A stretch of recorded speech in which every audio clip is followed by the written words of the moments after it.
So this is one little sign where your business will lose money, when you turn your boring business model into a sexy new business model. What do I mean by this? So I think there's situations where people, they are looking to always like keep something fresh and new. I'll give an example on this. You know, when I speak around the world, I have presentations that really work, and I've been doing it so many times, and then I get bored of it and I change it, and then I feel good about the change, but the problem is, it doesn't yield any new results. And I don't know if any of you have experienced this before, if you have been in a position where you have something that's worked in the past and then you try to do something new and then it just doesn't work, but you want it to be exciting. So I had this conversation with my team this morning, and one of my team members sent me a message and saying, you know, this business model, okay, it's great, it makes money, but it's a bit boring and we want something enticing. And I agree with that to an extent. You know, we always want to be innovating. We always want to be doing things that are new, that, you know, juices us, that makes us come to life. But at the same time, you can't neglect the things that are working. So I know a lot of you are business owners right now. There's business models that's worked in the past, and you're like, well, John, you know, every time I change this, I'll give you another example in real estate. So when I started doing a lot of property, the thing that really worked for me was going to a lot of networking events. And in my mind is like, oh, there's got to be a smarter, better way of doing this. And then as soon as I stopped going to networking events, my deal flow stopped. Now, why did this happen? Purely because of the fact that it wasn't just me not being able to do those deals, it's because I wasn't putting myself out there and people didn't know who I was. And that's what I didn't understand, is that people don't normally buy what you do, but they buy why you do it. And it's not who you know, but it's who knows you.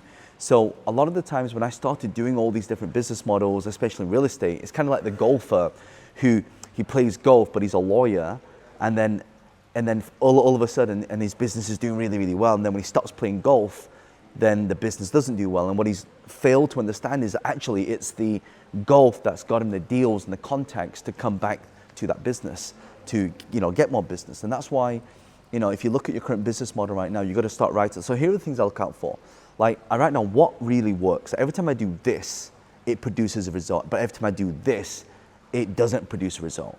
And so every time I am looking to do something, I always try and double down on the processes that work the best.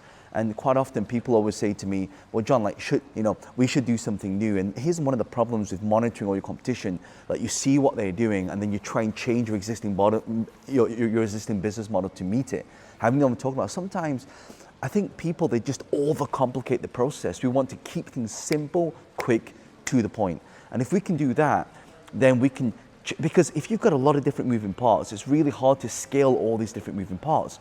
But if you're able to get these little things that make a big difference, and what I mean by that is every time I, for example, make a lot of phone calls, or every time I'm speaking to a big audience, like that's one thing. Like for me, one thing I stopped doing is flying around the world. I mean, partly because of, you know, COVID, but honestly, I got a bit lazy. I'm like, you know, I can just sit in front of my computer and I can do a talk in front of, instead of 1,000 people, instead of to 10,000 people. And so to me, I got a little bit lazy then. What happened is, did it affect the income? Absolutely. I mean, was I still making income? Of course. But the thing is, when you look at, there's some tangible value. This is something my MD says to me, because we do some of these masterminds around the world, and actually for the ROTI, R-O-T-I, which is return on time investment, it doesn't actually make sense.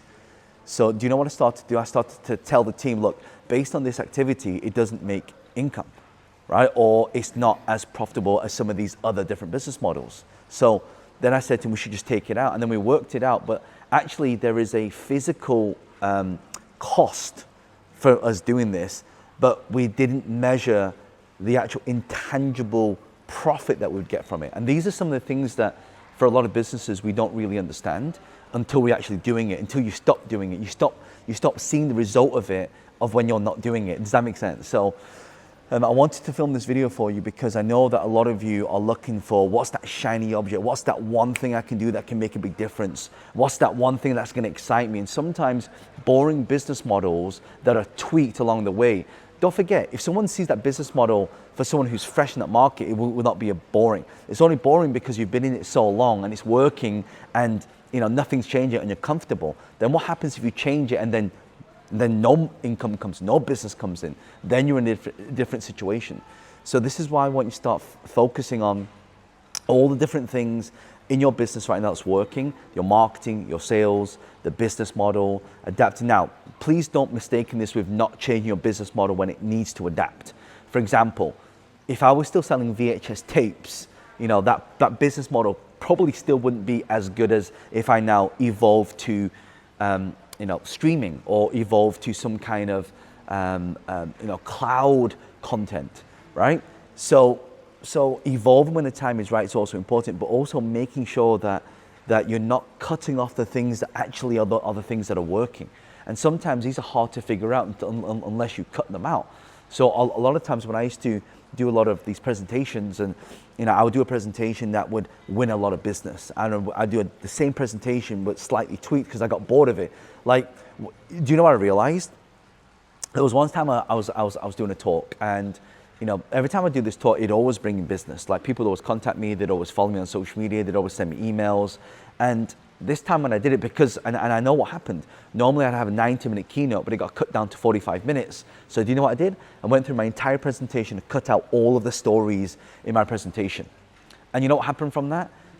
And I looked at what was different. I said, the content was the same. Like, why is it not converting the same? Like, the content is exactly the same. But here's what I understood. People don't buy what you do, they buy why you do it. That comes from, if you read Simon Sinek's book, he talks about that. But actually what I realized, people don't remember what you tell them, but they remember the stories that you tell them. Facts tell and the stories sell. So actually what I should have done, I should have taken out all of the content and just kept the stories in there. You see what I mean? So it's one of these things where it's not always obvious, right? And sometimes we just get bored of what we do. And I'll give another example. I've been creating content on social media for years now. And sometimes I say the same stuff all the time, or it's the same concept, which is kind of like a different angle. And sometimes I think to myself, this is boring for me sometimes to create because I'm saying the same thing over and over again. But for someone new hearing me, they go, well, John, that's the first time I heard that. Or sometimes I'll say quotes I've been saying for the last couple of decades of being in this industry. And then someone hears that quote and they get this aha moment. And I thought, oh my God, I've said that thousands of times before. But to someone who's completely new, who's never come across before, or has never even embarked upon this journey of entrepreneurship, they start to go, oh, okay, well, it's made an impact to their life. So you never know who's listening, and you never know whose impact it's going to make. And you also never know, all because you know something doesn't mean that other people know it, right? I used to think also, yeah, but this stuff is common sense. Everybody knows this stuff. It wasn't until I was speaking at one of these first property, one of my friends, Just One, he used to run this event called the Berkshire Property Meet. And as I was doing the keynote for the talk, I was like, Justin, doesn't all these property investors already know how to get below market values, how to deal with the lawyers, how to bridge the finance, how to refinance the money back out, how to network and get the deals that are below its market value? He said, no, John, that's like a lot of people coming here are new. And I think that's the key. When your business model is getting boring to you, you need to find a fresh audience.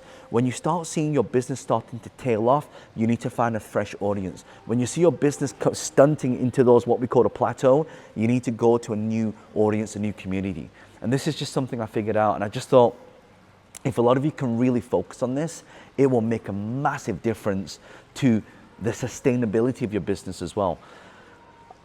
I was once speaking to a friend of mine. He was a student and then he became a friend. His name's Gary. And I said to him, Gary, look, you're trying to do this other thing, but actually the thing that makes you money is actually this thing. And at the time, his goal was to go out and build a multi-million-pound property portfolio, but he wanted to buy it. And I said, but the thing that's making you money is not the buying of the property, it's the selling of the properties. So he was buying and selling properties and he was flipping these contracts. So he was negotiating deals. Let's say the property was worth $500,000, he'd negotiate for 400,000 and sell it to someone for 450 and make 50 grand. But then he wanted to do this other strategy, and I'm like, your attention is focused in the wrong place. It's not going here, you're pushing it over here. In actual fact, you should be doubling down here. So then when do you know what to double down on? You learn to double down on the things that are working. You learn to double down on the things that are making you money. So here's what you need to do. Get a piece of paper, write down all the things that you're doing and all the things that make you money. And the things that do not make you money, delegate to someone else, right? And double down on the things that make you money. So for me, it's flying around the world. I'm currently here in Beijing, probably see from this. By the way, this is a massive waterfall. We've got a massive waterfall here at the back, right? So I'm here in Beijing. I'm going to meet some friends of mine. They own a lot of the biggest restaurants around the world, and they want help to grow those businesses to the next level. Also, I get to sightsee at the same time. So for me, I get to fly around the world and network. So networking is actually the highest thing that at the time it doesn't seem like it produced the highest ROI.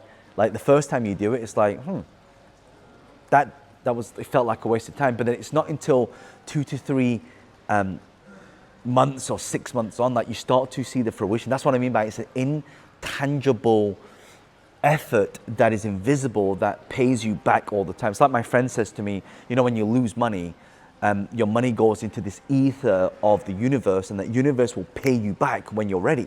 When the student is ready, the master will show. So really hope you got a lot of value from this. And by the way, if you have any questions, leave a comment below. I'd love to come in and personally answer those questions. I'll link a video here as well, because that video will also show you some of the best ways to create income this year. And do me a favor, if you know somebody who is thinking like this, and you know that they are ruining their business by changing business models, by changing things because they think it's boring, copy the URL, forward it to my WhatsApp, Instagram, put it on social media. I'd love for you. It'd really help this channel, because I just really want them to learn some of the processes and the mistakes that I've made over the last 20 years, so you don't have to make them as well. So take massive action, do whatever it takes. Check out this video now. Bye for now.